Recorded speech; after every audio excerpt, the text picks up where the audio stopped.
بالله من الشيطان الرجيم بسم الله الرحمن الرحيم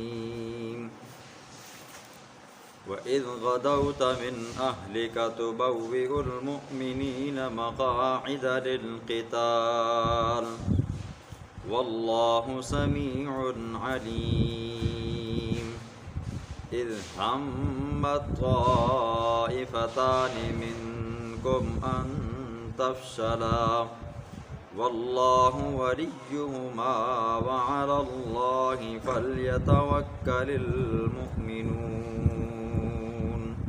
صدق اللہ العظیم۔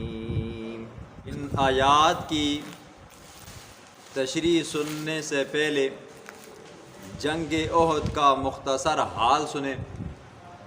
جنگ احد سے پہلے ایک جنگ ہوئی تھی جس کو جنگ بدر کہا جاتا ہے، کل کے درس میں اس کا ذکر بھی آ جائے گا۔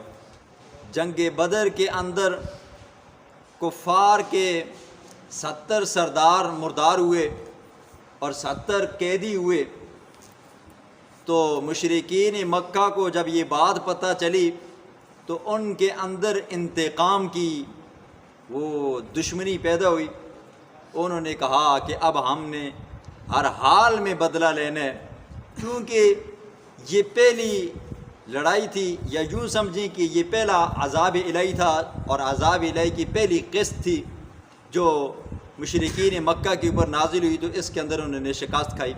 تو اب انہوں نے غیرت کے نام پر اپنے باقی عرب قبائل لوگوں کو جمع کیا کہ مسلمانوں نے ہمارے ساتھ ایسا کیا ہے، ہمارے سرداروں کو مارا ہے، ہمارے سرداروں کو قیدی بنایا ہے، اور یہ ہمارے لیے بڑی ذلت کی بات ہے، لہٰذا ہم سب نے کیا کرنا ہے جی، مسلمانوں سے بدلہ لینا ہے۔ تو 3 ہجری ہے، شوال کا مہینہ ہے جی، اور ہفتے کا دن ہے، یہ جنگ احد ہوئی جی۔ اور جنگ احد جس مقام پر ہوئی اس مقام کا نام احد ہے۔ یہ احد ایک پہاڑ ہے جی۔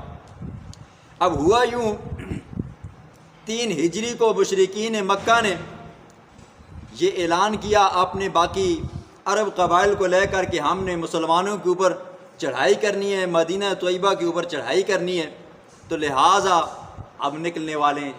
3000 کی فوج نکلی اور احد کے پہاڑ کے پاس جا کر انہوں نے پڑاؤ ڈالا۔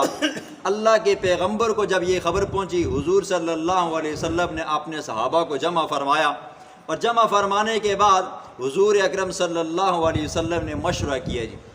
مشورے کے اندر حضور صلی اللہ علیہ وسلم نے اپنی رائے بھی دی اور صحابہ سے بھی رائے لی۔ حضور کی اپنی رائے یہ تھی کہ مدینہ کے اندر رہ کر اگر ہم اس جنگ کا مقابلہ کریں تو یہ اس میں آسانی بھی ہے اور اس میں کامیابی بھی ہے، یہ حضور کی اپنی رائے تھی۔ اور اسی طرح حضور صلی اللہ علیہ وسلم نے عبداللہ بن ابی، یہ منافقین کا سردار تھا، اس کو رئیس المنافقین کہتے ہیں، یہ منافقوں کا سب سے بڑا سردار تھا جی۔ تو اس سے بھی جب رائے لی تو اس نے بھی یوں کہا کہ یا رسول اللہ، اگر ہم مدینہ کے اندر رہ کر ان کا مقابلہ کریں تو یہ ہمارے لیے زیادہ آسان ہے، ہم جنگ بھی کر سکتے ہیں، اور جو عورتیں ہیں وہ پتھراؤ بھی کر سکتی ہیں، اور چھتوں کے اوپر سے بھی ہم کافروں کو مار سکتے ہیں، یہ اس میں آسانی بھی ہے۔ دوسری بات یہ ہے کہ اس میں ہمیں کامیابی بھی ملے گی۔ اور اس نے کہا کہ یہ میرا ذاتی تجربہ بھی ہے کہ جب بھی ہم اہل مدینہ کی کسی کے ساتھ لڑائی ہوئی ہے یا جنگ ہوئی ہے تو ہم نے اندر رہ کر ان سے مقابلہ کیا تو اس میں ہماری جیت ہوئی ہے۔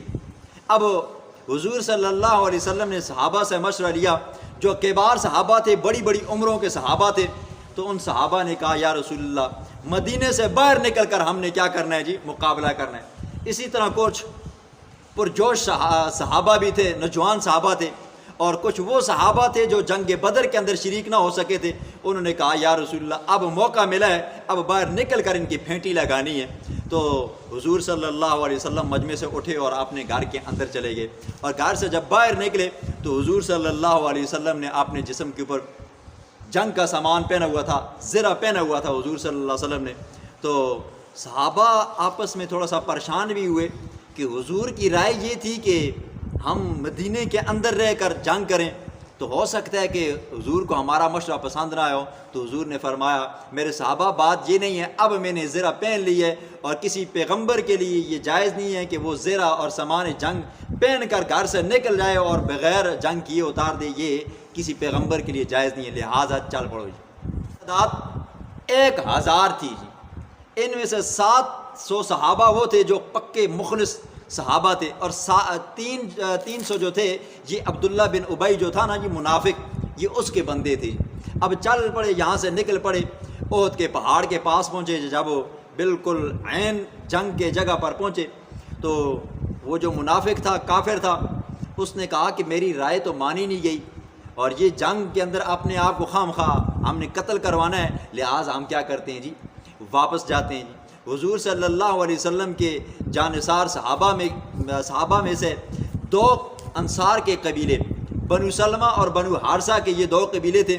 انہوں نے جب دیکھا نا یہ عبداللہ بن ابی جو ہے بڑا تجربہ کار بندہ بھی ہے اور اس کی پارٹی کے 300 بندے چلے بھی گئے ہیں، اور انہوں نے جب دیکھا کہ ہم تعداد کے اعتبار سے کم بھی ہیں، زرہ کے ہمارے پاس سامان جنگ بھی نہیں ہے، 100 زرہ ہمارے پاس ہیں، 2 گھوڑے ہیں جی، تو ہم کیا جنگ کریں گے جی.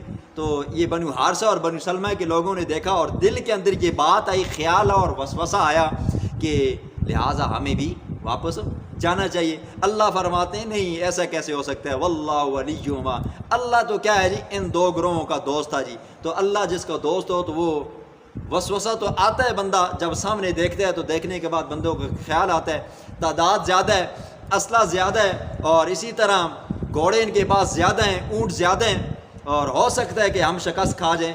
تو فرمایا نہیں، اللہ ولیہما، اللہ ان دونوں کا کیا تھا جی، دوست تھا، کارساز تھا. اور اللہ کیا کرتا ہے جی، اپنے دوستوں کو ثابت قدم بھی رکھتا ہے، اور ثابت قدم رکھنے کے ساتھ ساتھ پھر مدد اور نصرت بھی فرماتا ہے. پھر آگے اللہ نے فرمایا کہ جب یہ لوگ چلے گئے، اب 700 بچے جی. 700 بچنے کے بعد حضور صلی اللہ علیہ وسلم نے عصر کی نماز پڑھائی. عصر کی جمعے والے دن عصر کی نماز پڑھانے کے بعد 50 صحابہ کی ڈپٹی لگائی کہ تم نے احد کے پہاڑ کے پیچھے ایک ٹیلہ ہے، اس ٹیلے کا نام جبل رمات ہے، وہاں پر تم نے کیا کرنی ہے جی، ڈپٹی دینی ہے. تو ان کا جو امیر بنایا وہ حضرت عبداللہ بن جبیر رضی اللہ تعالیٰ عنہ کو بنایا کہ آپ نے ان کی امارت کرنی ہے جی. جب جنگ شروع ہو جائے، جب تک میرا حکم نہ ہو تم نے اس ٹیلے کو چھوڑنا نہیں ہے جی. یہ حضور صلی اللہ علیہ وسلم کا حکم بھی تھا. کیوں؟ ہو سکتا ہے کہ یہ پیچھے کی جانب سے آئیں اور ہم پر حملہ کریں تو اس سے ہم شکست کھا جائیں گے جی. تو گمسان کی جنگ شروع ہوئی. تو جنگ کے اندر شروع میں ابتداءً مسلمانوں کا پلہ بھاری ہو گیا. مسلمانوں نے کفار کو وہ پھینٹی لگائی نا جی، وہ منہ چھپا کر بھاگنے لگے. اب جب بھاگنے لگے تو مسلمانوں نے یہ سمجھا کہ ہمیں کیا ہو گئی ہے جی، فتح ہو گئی ہے. وہ جبل رومات کے جو صحابہ تھے نا جی، وہ وہاں سے اپنی جگہ چھوڑ کر آ گئے. حضرت عبداللہ بن جبیر رضی اللہ عنہ نے سمجھایا کہ آپ مت جائیں جی، حضور صلی اللہ علیہ وسلم کا حکم ہے کہ بھئی آپ نے جگہ چھوڑنی نہیں ہے. اب وہ صحابہ جو وہاں سے جگہ چھوڑ کر آئے، ان کا خیال یہ تھا کہ حضور صلی اللہ علیہ وسلم نے یہ ہمیں یہاں پر اس لیے کھڑا کیا ہے کہ کہیں ہمیں شکست نہ ہو. اب تو ہمیں کیا ہو گئی ہے جی، فتح مل گئی ہے، اب یہاں پر ٹھہرنا کیا ہے جی، بیکار ہے. لہٰذا جاتے ہیں مال غنیمت کو جمع کرتے ہیں جی. یہاں پر کچھ لوگ کیا کر دیتے ہیں جی، غلط ملت کر دیتے ہیں جی، اپنی ایک تفسیر کر دیتے ہیں، کہتے ہیں وہ صحابہ نے کیا کی ہے جی، بے وفائی کی ہے. صحابہ تو وہ تھے، یہ اس سے پچھلی جو جنگ ہوئی تھی نا جی، جنگ بدر، تو فرمایا کہ جنگ بدر کے وہ صحابہ، اللہ نے ان کے بارے میں فرمایا اعملوا ما شئتم، جو کام کرنا ہے کرو جی، شرک اور کفر تم سے ہو نہیں سکتا کیونکہ میں نے تمہیں اندر سے جھانک کر دیکھا ہے، تو لہٰذا تمہارا جنتی ہونا یقینی ہے. اب کچھ کہتے ہیں جی یہاں سے صحابہ کیا ہوئے جی، لوٹ مار. جی لوٹ مار نہیں ہوتی، مال غنیمت وہ کہتے ہیں جو کفار چھوڑ کر بھاگ جاتے ہیں جی. جنگ کے نتیجے میں، جنگ کی کامیابی کے اندر جو مال ملتا ہے اس کو کیا کہتے ہیں جی، مال غنیمت کہتے ہیں. لوٹ مار کو تو ڈاکوؤں کا کام ہوتا ہے جی. اسی طرح کچھ لوگ یہ بھی کہتے ہیں کہ حضور کو 300 اس کے صحابہ چھوڑ کر چلے گئے. نہیں، وہ 300 صحابہ نہیں تھے، وہ منافق اور کافر تھے جی. فرمایا جب وہ صحابہ چھوڑ کر، وہ درہ چھوڑ کر آگے مال غنیمت جمع کرنے لگے تو کفار بھاگ رہے تھے، اور اس وقت ان کی فوج کا ایک کمانڈر تھا جی، حضرت خالد بن ولید رضی اللہ تعالیٰ عنہ. اس وقت مسلمان نہیں ہوئے تھے اور یہ جنگ کے اندر بڑی مہارت رکھتے تھے جی.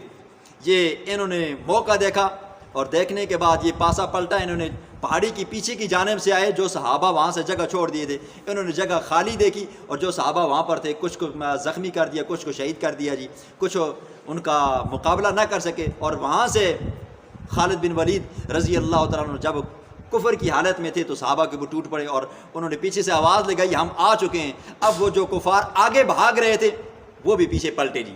اب جب پیچھے پلٹے تو ان کے پیچھے مسلمان تھے، آگے بھی کافر اور پیچھے بھی کافر، اب مسلمان درمیان میں آ گئے. اب وہ درہ چھوڑنے کا نقصان یہ ہوا کہ حضور صلی اللہ علیہ وسلم کے کئی صحابہ شہید ہوئے جی، کئی صحابہ زخمی ہوئے. حضور صلی اللہ علیہ وسلم کے سامنے کے 2 دانتوں کے ساتھ والا دانت زخمی ہوا، ٹوٹا، شہید ہوا. اسی طرح حضور صلی اللہ علیہ وسلم کا چہرہ انور زخمی ہوا.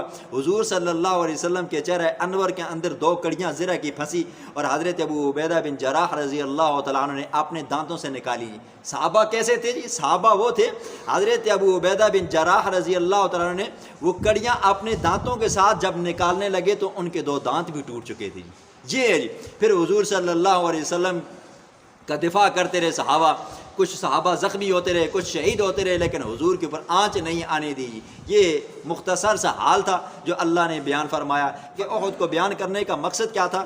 اس سے پچھلی آیت میں اللہ نے فرمایا وَإِن تَصْبِرُوا وَتَتَّقُوا، اگر مسلمان صبر کریں گے اور وَتَتَّقُوا خوف خدا دل میں رکھیں گے کہ لا يَضُرُّهُمْ كَيْدُهُمْ شَيْئًا، تو یہ کافروں کی تدبیریں ذرہ برابر بھی انہیں نقصان نہیں پہنچا سکتی. تو جو مسلمان ثابت قدم رہے، ڈٹے رہے اور خوف خدا دل میں رہا، خدا کی مدد شامل حال ہوئی، تو اللہ نے کیا کیا جی؟ اپنے پیغمبر کو اور اپنے پیغمبر کے صحابہ کو کامیاب فرمایا. بسم اللہ الرحمن الرحیم. وَإِذْ غَدَوْتَ، اور جب آپ صبح کے وقت نکلے، من اہل کا، اپنے گھر سے. یہ دیکھیں جی، من اہل کا، یہاں پر لفظ اہل کا ذکر آیا جی. کچھ لوگ کہتے ہیں اہل سے اہل بیت مراد ہیں، حضرت علی المرتضیٰ یا 5 تن پاک مراد دیتے ہیں. لیکن اللہ کیا کہتا ہے؟ وَإِذْ غَدَوْتَ، جب آپ نکلے صبح کے وقت، من اہل کا، اپنے گھر سے جی. اور گھر اس وقت جب حضور صلی اللہ علیہ وسلم جب نکلے تو مائی عائشہ صدیقہ کا گھر تھا جی. پتہ چلا کہ بیویاں کیا ہوتی ہیں؟ سب سے پہلے اہل کا مصداق ہوتی ہیں. تو بوّئ المؤمنین،